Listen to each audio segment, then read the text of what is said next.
দৃষ্টিকে খুলে দিবে, আপনার ঘুমন্ত বিবেককে জাগিয়ে তুলবে, আপনার মধ্যে একটা পরিবর্তন নিয়ে আসবে। বিশেষ করে আল্লাহ তাআলা নাস্তিকদের জন্য এই সূরার ভিতরে কিছু ডোজ দিয়েছেন, যারা বলে আল্লাহ বলতে কিছু নাই, স্রষ্টা বলতে কিছু নাই, there is no creator in this world, পৃথিবীতে নাকি কোনো স্রষ্টা নাই, সব নাকি এমনি এমনি হয়েছে, এরকম কিছু কথা বলে, এরকম উল্লুকা পাঠা আছে না নাই? আল্লাহ বলে আমার সৃষ্টির দিকে তাকা, আমার সৃষ্টির ভেতরেই আমি আল্লাহর নিদর্শন আছে না নাই? পাহাড়ের দিকে তাকা, সাগরের দিকে তাকা, ঝর্ণার দিকে তাকা, বুঝতে পারবি এই ঝর্ণারও একজন মালিক আছে না নাই? ঝর্ণা ঝর্ণা ঝর্ণা রে, বলনা বলনা বলনা রে, কার বিরহে পাগল পাড়া তুই, কার মিলনে ফুল ফসলে ভরা রে তোর দুকুল ভুই, কার মিলনে ফুল ফসলে ভরা রে তোর দুকুল ভুই, ঝর্ণা ঝর্ণা ঝর্ণা রে, বলনা বলনা বলনা রে, কার বিরহে পাগল পাড়া তুই। সুবহানাল্লাহ পড়েন।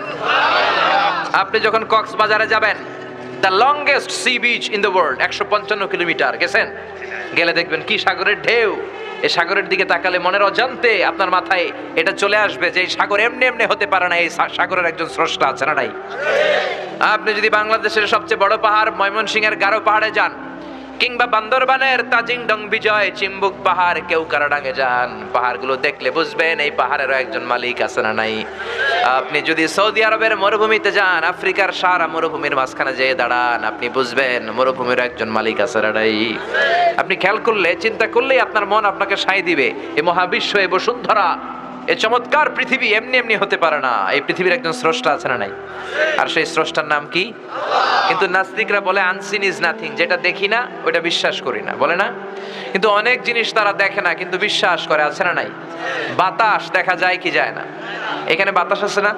বাতাস না থাকলে এই যে আমরা ব্রেথ ইন করি, ব্রেথ আউট করি, শ্বাস নেই শ্বাস ছাড়ি, বাতাস না থাকলে শ্বাস নেওয়া যেত? তার মানে এখানে বাতাস আছে না নাই? কিন্তু আমরা দেখি। নাস্তিকরা কি বাতাস বিশ্বাস করে না? কিন্তু প্রথমে কইছে যেটা দেখি না ওইটা মানি না, কিন্তু বাতাস মানে, ঠিক কি না? Do you see the air in the atmosphere? নাস্তিক পাইলে জিজ্ঞেস করবেন তুমি কি বায়ুমণ্ডলের বাতাস দেখো? সে বলবে no. Then you ask him so why do you believe on that? তাহলে তুমি বিশ্বাস করো কেন? কেন বিশ্বাস করো? Do you see the bad headache someone feel in his head?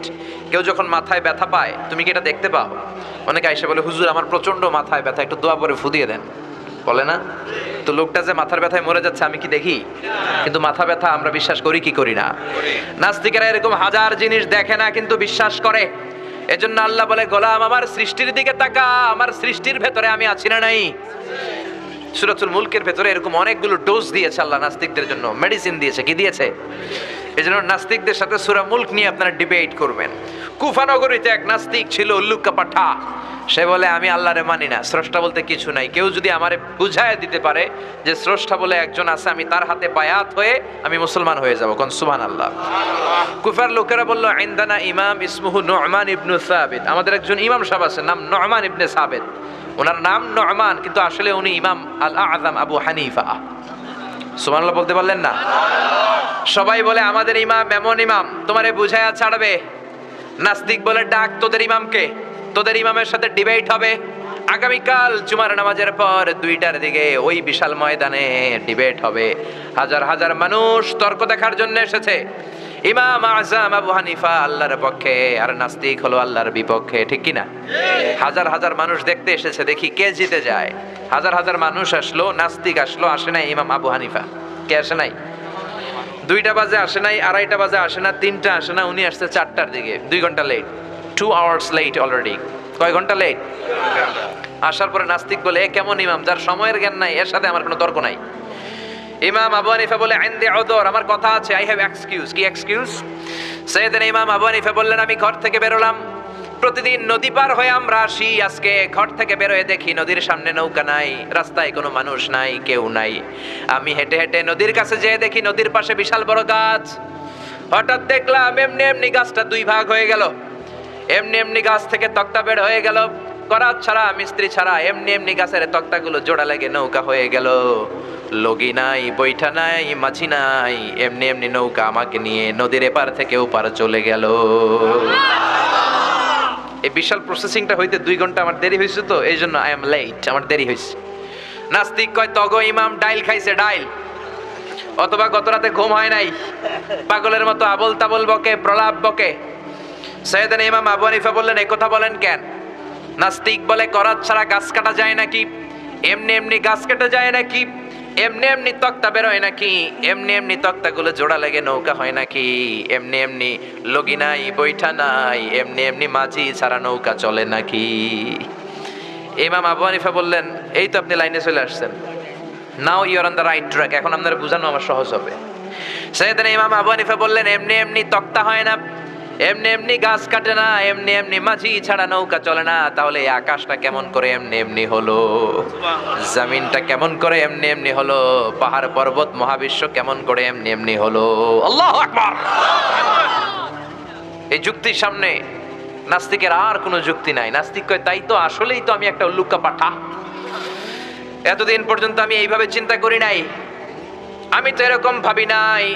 O Numan ইবনে সাবিত, তো ইমাম, আসলে আপনি বড় ইমাম, আর আমি তর্কে জড়াতে চাই না। আপনার হাত দেন, আমি আপনার কাছে বায়াত হলাম, আর আমারে আপনি পড়িয়ে দেন লা ইলাহা ইল্লাল্লাহু মুহাম্মাদুর রাসূলুল্লাহ সাল্লাল্লাহু আলাইহি ওয়াসাল্লাম। নাস্তিকদের জন্য এরকম সুন্দর সুন্দর ডোজ এই সূরার ভেতরে দিয়েছে কে? আরো জোরে বলেন, কে? সূরার নাম সূরাতুল মুলক। সূরার নাম কি? সূরাতুল মুলক। মুলক মানে ক্ষমতা, মুলক মানে কি? মুলক মানে পাওয়ার, মুলক মানে অথরিটি, মুলক মানে সভরেনিটি। আল্লাহ শুরু করলেন, তাবারাকাল্লাযী বিয়াদিহিল মুলকু ওয়া হুয়া আলা কুল্লি শাইইন কাদির। সুমহান সেই সত্তা যার হাতে সব ক্ষমতা, আর তিনি যেটা চান সেটাই করতে পারেন। একমাত্র যেটা চান সেটাই করতে পারেন তিনি কে? তাবারাকা শব্দ দিয়ে আল্লাহ সূরা শুরু করলেন। আল্লাহ বললেন, আমি এত বরকতময়। তাবারাকাল্লাযী, বরকতময় সেই সত্তা, বিয়াদিহিল মুলকু, যার হাতে সব ক্ষমতা। ক্ষমতা সব কার হাতে? নাকি আপনাদের হাতে? আপনারা তো বলেন ক্ষমতার মালিক নাকি আপনারা? জনগণ সকল ক্ষমতার উৎস, আপনারা এগুলো বলেন না? বলেন না? বলেন না? এগুলো রাষ্ট্রীয় কুফুরি। রাষ্ট্র থেকেও অনেক কুফুরি ডোজ আমাদেরকে শিখায় দেওয়া হয়, ঠিক কি না? সকল ক্ষমতার মালিক একজন, তিনি কে? আমাদের কোনো ক্ষমতা নাই, সব ক্ষমতা কার? আল্লাহ বলে, ওয়া খুলিকাল ইনসানু দাঈফা, আমি তোমাদেরকে দুর্বল করে বানালাম। আমরা শুধু দুর্বল না, আমরা সবাই দুর্বল, দুর্বলের ঘরের দুর্বল। আমি দুর্বল, আমার বাবা দুর্বল, আমার দাদা দুর্বল, আমার 14 গোষ্ঠী দুর্বল। তার মানে দুর্বলের ঘরের সবল একজন, তিনি কে? ক্ষমতা একজনের, কার? মনে থাকবে? পেঁচায় ফেলবেন না তো আবার? পেঁচানো যাবে না। সব ক্ষমতার মালিক হচ্ছেন আল্লাহ। আমাদের ক্ষমতা থাকে কেমন করে? আপনার যখন পেটে ব্যথা হয়, ডায়রিয়া হয়, আপনি বিছানায় গড়াগড়ি খান কি খান না? তো কেন গড়াগড়ি খান? আপনি না ক্ষমতার মালিক? সব ক্ষমতার উৎস বলে আপনি। 3 বার টয়লেটে গেলে 4th বার আর তার চেহারার দিকে তাকানো যায় না, ঠিক কিনা? 5ম বার টয়লেট থেকে বের হয়ে কয়, আমি মরে যামু, আমারে ধর। তো মরবেন কেন? আপনি তো ক্ষমতার মালিক, আপনার ক্ষমতা গেল কই? একবার ডায়রিয়া হলে আর ক্ষমতা থাকে না, সবার কাছে মাফ, আমারে মাফ করে দেন, আমি মরে যাব। আসলে আমাদের কোনো ক্ষমতাই নাই, ক্ষমতার মালিক একজন, তিনি কে? পেছন থেকে বলে, কেউ যদি বলে হুজুর সাপ, ফস পাওয়া যাবে আপনাদেরকে? আপনারা থাকলো আমি আমার 2 নানার লিয়া দৌড় তুমি এদিকে। চাচা আপন প্রাণ বাসা, অসহায়। রিক্সার টায়ার পাংচার হইলে আমরা লাভ দিয়ে উঠি, লাভ দেই না? ট্রাকের টায়ার পাংচার হয়েছে, আমি নিজেই তো কত লাভ দিছি। আমি তো এক জেলা থেকে আরেক জেলায় যাই, বিভিন্ন জায়গায় যাই, রাস্তায় প্রায় এই দুর্ঘটনাগুলো ঘটে। ট্রাকের টায়ার পাংচার, বিকট আওয়াজ হয়, মনে হয় যে ককটেল মেরেছে, লাভ দিয়ে উঠি। ড্রাইভার কয়, হুজুর ডরায়েন না, টায়ার পাংচার হয়েছে। তখন বোঝা যায় আমার সাহস কতটুকু। আসলে আমাদের কোনো ক্ষমতা নাই, ক্ষমতার মালিক কে? এজন্য আল্লাহ বললেন, তাবারাকাল্লাযী বিয়াদিহিল মুলকু ওয়া হুয়া আলা কুল্লি শাইইন কাদির। সুমহান সেই সত্তা যার হাতে ক্ষমতা। ক্ষমতা কার হাতে? বর্তমান পৃথিবীতে সবচেয়ে সুপার পাওয়ার বলে দাবি করে ডোনাল্ড ট্রাম্প নিজেকে, তাই না? তার একটা বক্তব্য দেখবেন, ইউটিউবে পাবেন, সে ভাষণ দিচ্ছিল, কে যেন বিউগলে মানে একটা হুইসেলে ফু দিয়েছিল আর আল্লাহু আকবার বলেছিল। সে 3টা লাফ দিছে, আর তার স্পেশাল সিকিউরিটি ফোর্স এসএসএফ এসে তাকে ঘিরে ধরেছে। এত ক্ষমতার অধিকারী, একটা হুইসেল দিলে লাফ দিয়ে ওঠে, আচ্ছা না নাই? আবার বোঝা যায় যখন তুফান শুরু হয়, বোঝা যায় আমাদের ক্ষমতা কত কম যখন ভূমিকম্প হয়। 8 তলা 10 তলা 20 তলা বিল্ডিং গুলোর ভেতর থেকে যারাই থাকে সবাই বের হয়ে যায়, কারণ বাঁচার দরকার আছে রাডাই। যত ফ্ল্যাট আছে, যত বাড়ি আছে, দেখবেন ওই বাড়িগুলোর ভাড়াটিয়ারাও দৌড়, বাড়িওয়ালাও দৌড়। রাত 3টা 4টা 5টার দিকে ভূমিকম্প হয় না? নাকি শুধু ভাড়াটিয়া দৌড় দেয়, বাড়িওয়ালা দৌড় দেয় না? দৌড় দেয়। ধনী গরিব ক্ষমতাশীল সবাই দৌড়ায়, ঠিক কিনা? নেপালে একটা ভূমিকম্প হয়েছিল গত কয়েক বছর আগে। আমাদের বাংলাদেশের কিছু নায়িকারা গিয়েছিল শুটিং করতে। তো সকালবেলা শুটিং, তারা নেপালের একটা হোটেলে কাঠমান্ডুতে হোটেল থেকে বেরিয়েছে, তাদের পুরো সেট নিয়ে তারা একটা পাহাড়ের উপর নাচ করবে, ওখানে ডান্স হবে। কি হবে? শুরু করে দিয়েছে দুনিয়াকে মজা লে লো দুনিয়া তোমারই হ্যায়। তারা একটা ইন্টারভিউতে বলতে শুরু করলো, আমরা নাচতে শুরু করলাম, কিছুক্ষণ পর দেখি আমগুলোকে পাহাড়ও নাচে। পরে আমরা নাচ থামাইয়া দিলাম, দেখি পাহাড় নাচ থামায় না, পাহাড় নাচতেছে। বুঝতে আর বাকি রইল না, আসলে এটা পাহাড়ের নাচানাচি নয়, এটা আর্থকোয়েক, ভূমিকম্প, ঠিক কিনা? সবাই আমরা চিৎকার চেঁচামেচি শুরু করলাম, পাহাড়ে বসে বললাম, যেই হোটেলে আমরা গত রাতে ছিলাম, আমাদের লাগেজ কাপড় চোপড় যেই হোটেলে 4 তলা হোটেলে রেখে এসেছি, পাহাড় থেকে দেখা যায়। হঠাৎ দেখলাম 2-1 সেকেন্ডের ব্যবধানে পুরো হোটেলটা মাটির সাথে ধসে মেসাকার হয়ে গেল। পুরো কাঠমান্ডু শহরটা কেঁপে উঠলো। পুরো কাঠমান্ডুর বড় বড় মূর্তিগুলো, এই 10টা হাত দিয়ে জিব্বা বের করে থাকেন এভাবে, এই মূর্তিগুলো বিভিন্ন জায়গায় ওরা সেট করে রেখেছে টুরিস্ট অ্যাট্রাকশন হিসেবে। সবগুলো মূর্তি ধপাস করে পড়েছে, নিজেরাই বাঁচতে পারে না, মানুষের বাঁচাবে কি? জোরে কোন ঠিক কিনা? একটা মূর্তির গায়ে যদি মাছি মশা এসে বসে, কেউ না তাড়ালে মূর্তি তাড়াতে পারে না, ঠিক কিনা? গোটা কাঠমান্ডু কেঁপে উঠলো। একটা লোক কাঠমান্ডু শহরে বসে বসে 2টা বাচ্চাকে নিয়ে কান্না শুরু করেছে। টিভি চ্যানেলের লোকেরা যাচ্ছিল, তারা রিপোর্ট করছে, আর ওই লোকটাকে জিজ্ঞেস করছে, আপনার কি হয়েছে, কাঁদেন কেন? সে বলে, গতকাল পর্যন্ত আমার 5 তলা বাড়ি ছিল, 2টা গাড়ি ছিল, একটা সুপার শপ ছিল, টাকা পয়সার কোনো অভাব নাই, আমার পুরা বাড়িটা শেষ। আমার বউ বেরোতে পারে নাই, বাচ্চা 2টারে নিয়ে কোনো রকম জানে বাঁচলাম। এখন খাবার মতো কোনো খাবার নাই, বিশুদ্ধ পানি নাই, ত্রাণের প্যাকেট আসলে মারামারি করে যদি একটা প্যাকেট পাই, 2 বাচ্চারা আমি মিলে জিলে খাই। গতকাল ছিলাম কোটিপতি, আজকে পথের ভিখারি, ঠিক কিনা? কোনো ক্ষমতা নাই, ক্ষমতার মালিক একজন, তিনি কে? এই যে মাহফিলের ময়দান, 3টা বাউয়া ব্যাংক যদি কেউ এদিকে ছেড়ে দেয়, বাউয়া ব্যাংক চিনেন? লাভ দেয় না? এদিকে একটা বাউয়া ব্যাংক, মাঝখানে একটা, পিছনে একটা ব্যাংক, আর কি লাভ দিবে? ব্যাংকের চেয়েও 3 ডবল লাভ দিবেন আপনারা, ঠিক কিনা? কোনো ক্ষমতা নাই। কুকুর আমাদেরকে কামড়াইলে আমরা কুকুরে কামড়াইতে পারি না, বল্লা পোকা কামড় দিয়ে দেয় দৌড়, ওইটার যে ধর্ম ওইটাও পারি না, চিল্লা এখন, ঠিক কিনা? এজন্য আপনি যত ক্ষমতার অধিকারী হন, এগুলো নকল ক্ষমতা, আসল ক্ষমতার মালিক কে? গত বছর আমাদের মাননীয় প্রধানমন্ত্রী একবার ওনার বিমান থেকে ল্যান্ড করতে পারছিলেন না, আধা ঘন্টা 1 ঘন্টা পরে ল্যান্ড করেছিলেন। বিমানের সমস্যা, 33টা চক্কর মেরেছে ওনার বিমান। ওনার স্পেশাল সিকিউরিটি ফোর্স এদেশের প্রিয় প্রধানমন্ত্রীকে যেয়ে বলল, মাননীয় প্রধানমন্ত্রী, উই ক্যান নট ল্যান্ড নাও, একটা সমস্যা হয়েছে, আপনি বিচলিত হবেন না, আমরা ট্রাই করে যাচ্ছি সলভ আউট করার, আমাদের বিমানের সমস্যা, যান্ত্রিক ত্রুটি, এখন আমরা নামতে পারতেছি না। 33টা চক্কর মেরেছে আকাশে। মাননীয় প্রধানমন্ত্রীকে তারা বললেন, আপনি শান্ত হয়ে বসেন। ওমিয়া, যখন মাননীয় প্রধানমন্ত্রী বিমানে বসা আর বলা হচ্ছে বিমানের সমস্যা, তখন মাননীয় প্রধানমন্ত্রী বসে বসে জিকির করছিল কার? জোরে বলেন, কার? তার মানে এত ক্ষমতা, তখন ক্ষমতা মিছে, চিল্লা এখন, ঠিক কিনা? তখন জান ভিক্ষা চাইতে হবে একজনের কাছে, তিনি কে? এজন্য আল্লাহ বললেন, তাবারাকাল্লাযী বিয়াদিহিল মুলকু ওয়া হুয়া আলা কুল্লি শাইইন কাদির। সুমহান সেই সত্তা যার হাতে ক্ষমতা, ক্ষমতা কার হাতে? আবার আল্লাহ বললেন, আমি ক্ষমতার চেয়ারে বসাই, আমি ক্ষমতার চেয়ার থেকে নামাই, তিনি কে?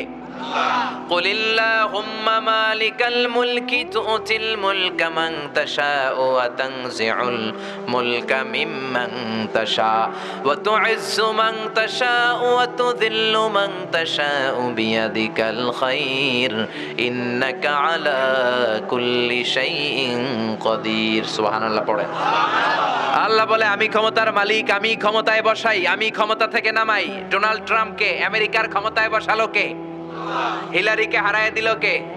আবার ডোনাল্ড ট্রাম্প যদি বেশি বেশি নাফরমানি করে, ডোনাল্ড ট্রাম্পরেও লাথি মাইরা নামায় দিতে পারে কে? যারা ভালো আমল করেছো তাদের জন্য 8টা জান্নাতের দরজা খুলে দিবে কে? আর যারা দুনিয়াতে জুলুম করেছো, অন্যায় করেছো, তাদের জন্য জাহান্নাম রেডি করা আছে না নাই? আল্লাহ বলে, আমি জীবনের মালিক, মরণের মালিক। ওমিয়া, জীবন দেয় কে? মরণ দেয় কে? প্রাণ ভিক্ষা দেয় কে? নাকি আমনেগো রাষ্ট্রপতি? আমনেগো রাষ্ট্রপতি তো মাশাআল্লাহ প্রাণ ভিক্ষা দেয় না, আরে রাষ্ট্রপতির প্রাণও আল্লাহ ভিক্ষা দিতে পারে, চিল্লা এখন, ঠিক কিনা? আসল জীবন মরণের মালিক কে? আল্লাহ বললেন, আমি জীবন বানালাম, মরণ বানালাম, মাঝখানে বানালাম রূহ। রুহু থাকলে মানুষ জিন্দা, রুহু চলে গেলে ওই মানুষটা হয়ে যায় মুর্দা। এই যে মিজানুর রহমান আজহারী কথা বলে হাসে, কথা বলে হাত নাড়ে, কারণ ভিতরে রুহু আছে না নাই? আপনারাও কথা বলেন, নড়েন চড়েন, কারণ ভেতরে রুহু আছে না নাই? যেই দিন রুহুটা উড়াল দিবে, লাশ বানিয়ে দিবে কে? এই পৃথিবীর সবচেয়ে বড় ধরনের একটা মিরাকেল, অ্যামেজিং মিরাকেল বিষয় হচ্ছে রূহ। মানুষ সব বানাতে পারে, মানুষ প্লেন বানাতে পারে, রোবট বানাতে পারে, মানুষ সুফিয়া খালারে বানাতে পারে। সুফিয়া খালারে চিনেন? সুফিয়া নামে একটা মেয়ের আনছিল না? হ্যাঁ, এটা মেয়ের আকৃতি দিয়েছে, ঠোঁটে লিপস্টিক পরিয়েছে। আল্লাহ বলবেন কিয়ামতের দিন এর ভেতরে রুহু ঢুকা। যারা সুফিয়া নিয়ে লাফালাফি করছে, রুহু ঢুকা।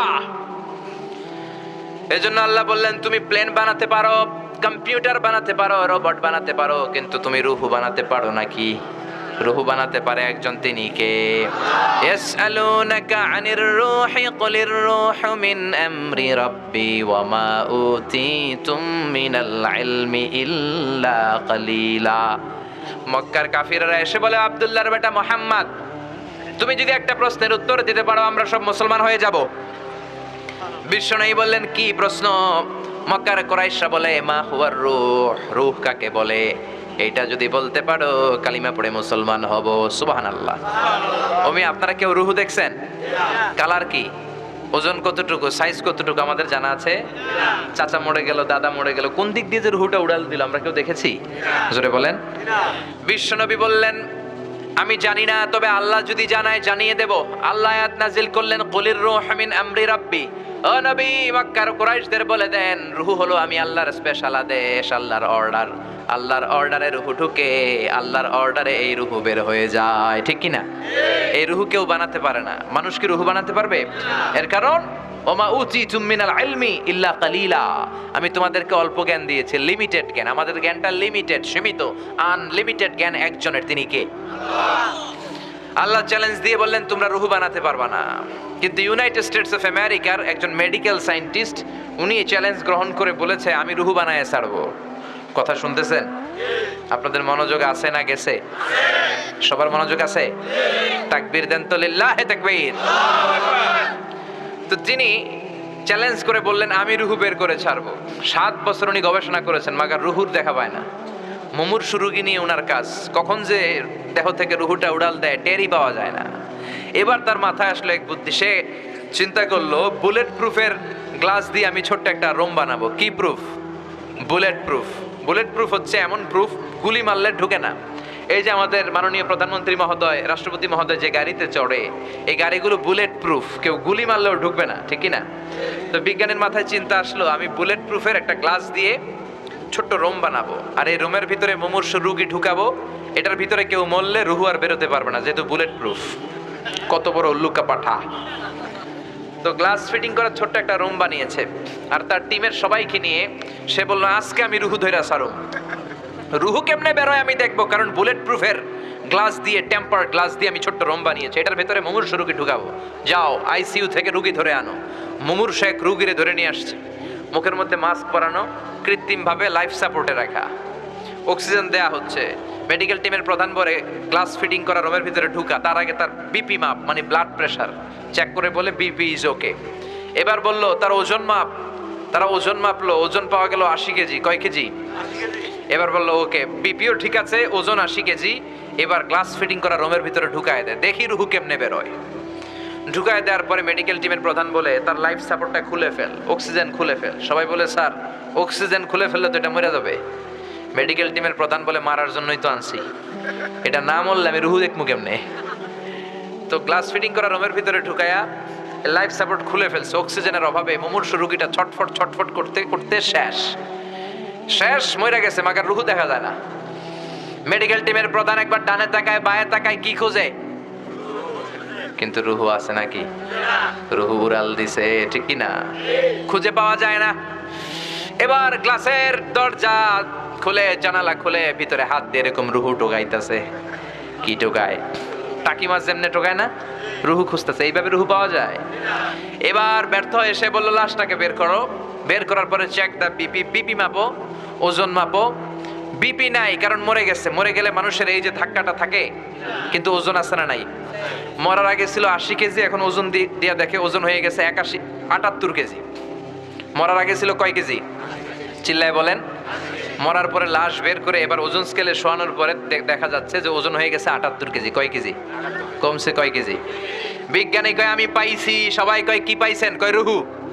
কেমনে পাইলেন? কয় মরার আগে লোকটা ছিল 80 কেজি, মরার পরে হয়েছে 78 কেজি, কমছে 2 কেজি।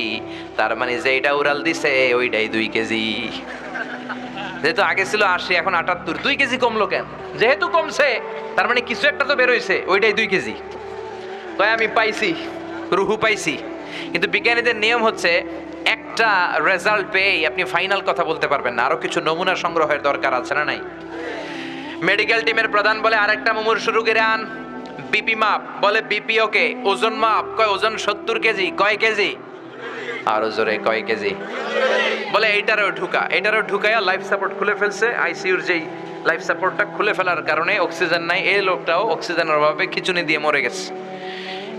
এবার রুহু খুঁজে পায় না। কয় লাশ বাইর কর। বের করার পরে বিপি মাপ, বিপি নাই। ওজন চেক কর, কয় ওজন হয়ে গেছে 71 কেজি। মরার আগে ছিল কয় কেজি? 70 কেজি। এখন হয়েছে, আগেরটাতে 2 কেজি কম ছিল, কোনোভাবে মিলানোর সুযোগ ছিল, ঠিক কিনা?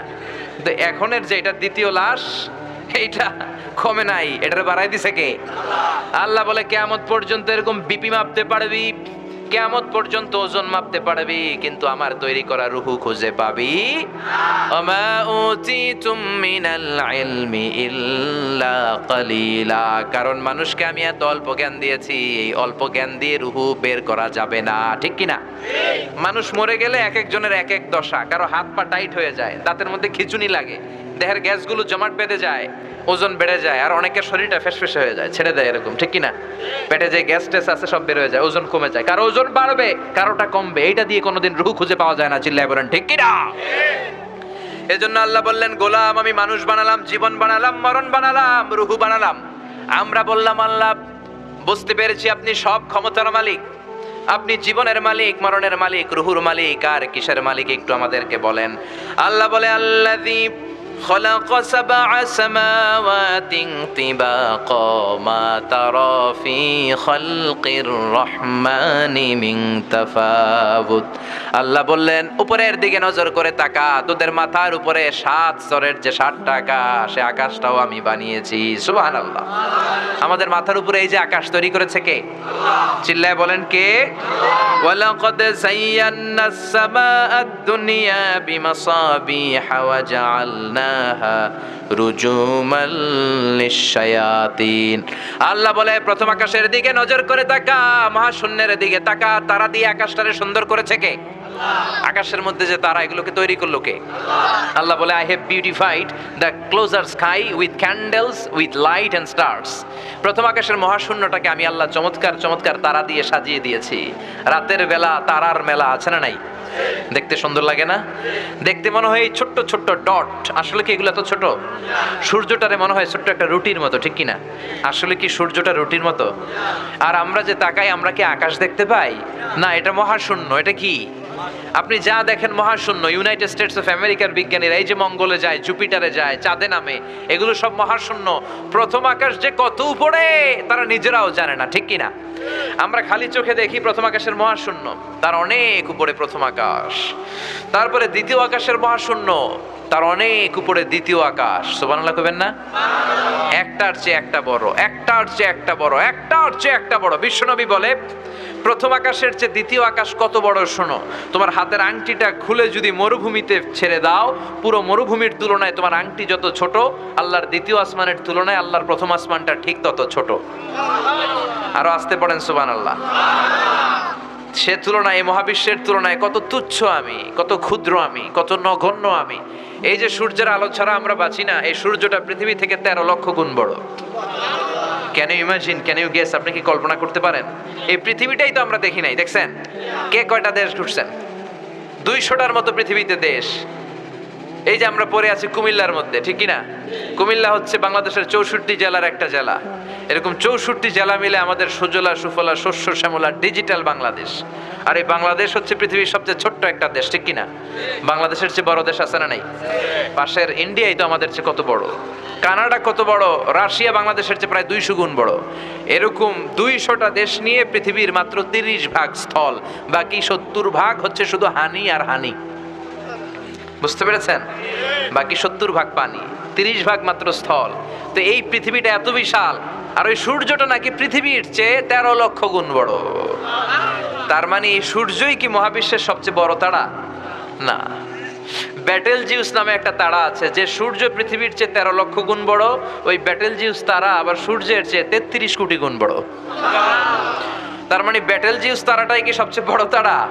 না, ব্যাটেল জিউসের চাইতেও বিশাল বিশাল বড় তারা আছে। এরকম কত মিলিয়ন, বিলিয়ন, ট্রিলিয়ন, জিলিয়ন, ফিলিয়ন, অক্ট্রিলিয়ন তারা যে মহাকাশের প্রথম আকাশের মহাশূন্যে আছে, নাসার বিজ্ঞানীরা নিজেরাও জানে না। কোন সুবহানাল্লাহ। সূর্যের পরে পৃথিবীর সবচেয়ে কাছের তারার নাম প্রক্সিমা সেন্ট্রাই। কি নাম? আসলে এই প্রক্সিমা সেন্ট্রাইতে আমরা একটা শীতকালীন ভ্রমণ করে আসি, একটা ট্যুর করে আসি, সফর করে আসি। যাবেন? কে কে যাবেন? হাত তোলেন। মাশাআল্লাহ, অনেক সাহস। যাইবেন? যান। কেন আপনারা যান? তো এই প্রক্সিমা সেন্ট্রাই হচ্ছে সূর্যের পরে পৃথিবীর সবচেয়ে কাছের তারা। এই পৃথিবীর সবচেয়ে কাছের যেই তারাটা, এই তারাটাতে যদি আমরা ট্যুর করতে যাই তাহলে আমাদের কিছু প্রিপারেশনের দরকার আছে না নাই?